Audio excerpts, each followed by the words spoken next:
Rocking star Yash ಅಭಿನಯದ toxic ಚಿತ್ರದ big update ಹೊರಬಂದಿದೆ. ಭಾನುವಾರ ಫಾದರ್ಸ್ ಡೇ ದಿನವೇ ಈ ಮಾಹಿತಿ ಹೊರಬಂದಿದೆ. ತಂದೆ ಮತ್ತು ಮಗನ ಕತೆ ಈ ಚಿತ್ರದಲ್ಲಿದೆ. ಗೀತು ಮೋಹನ್ ದಾಸ್ ಈ ಒಂದು ಕಥೆಯನ್ನ ಇಲ್ಲಿ ವಿಭಿನ್ನವಾಗಿಯೇ ಹೇಳುತ್ತಿದ್ದಾರೆ. ಆದರೆ ಇದು ಗ್ಯಾಂಗ್ಸ್ಟರ್ ಚಿತ್ರವೇ ಆಗಿದೆ.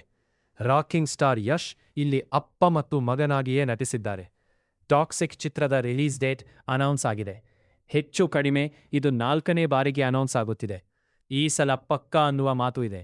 ಈ ನಡುವೆ ಆ ಡೇಟ್ ಯಾವುದು ಅನ್ನುವ ಪ್ರಶ್ನೆಗೆ ಉತ್ತರ ಸಿಕ್ಕಿದೆ. ಚಿತ್ರತಂಡ ಅಧಿಕೃತವಾಗಿಯೇ ಈ ಡೇಟ್ ಹೇಳಿಕೊಂಡಿದೆ. ಆಗಸ್ಟ್ 26 ರಂದು ಟಾಕ್ಸಿಕ್ ಚಿತ್ರ ರಿಲೀಸ್ ಆಗುತ್ತಿದೆ. ಈ ಡೇಟನ್ನ ಚಿತ್ರತಂಡವೇ ಅಧಿಕೃತವಾಗಿ ಹೇಳಿಕೊಂಡಿದೆ. ಫಾದರ್ಸ್ ಡೇ ಹಾಗೂ ಅಂತಾರಾಷ್ಟ್ರೀಯ ಯೋಗ ದಿನವೇ ಈ ಒಂದು ಡೇಟ್ ಅನೌನ್ಸ್ ಆಗಿದೆ. ಗೋವಾ ಕತೆ ಇದೆ. ಇಲ್ಲಿ ಆ ದಿನಗಳ ಸ್ಟೋರಿ ಇದೆ. ನಟಿಮಣಿಯರ ದೊಡ್ಡ ದಂಡೆ ಈ ಚಿತ್ರದಲ್ಲಿದೆ. ಟಾಕ್ಸಿಕ್ ಚಿತ್ರ ಸಾಮಾನ್ಯ ಸಿನಿಮಾ ಅಲ್ಲ ಬಿಡಿ. ಈ ಚಿತ್ರವನ್ನ ವಿಶ್ವಮಟ್ಟಕ್ಕೇನೆ ಮಾಡಿದ್ದಾರೆ. ಬಹುಕೋಟಿ ವೆಚ್ಚದ ಈ ಚಿತ್ರ ಕನ್ನಡಿಗರ ಹೆಮ್ಮೆ ಕೂಡ ಆಗಿದೆ.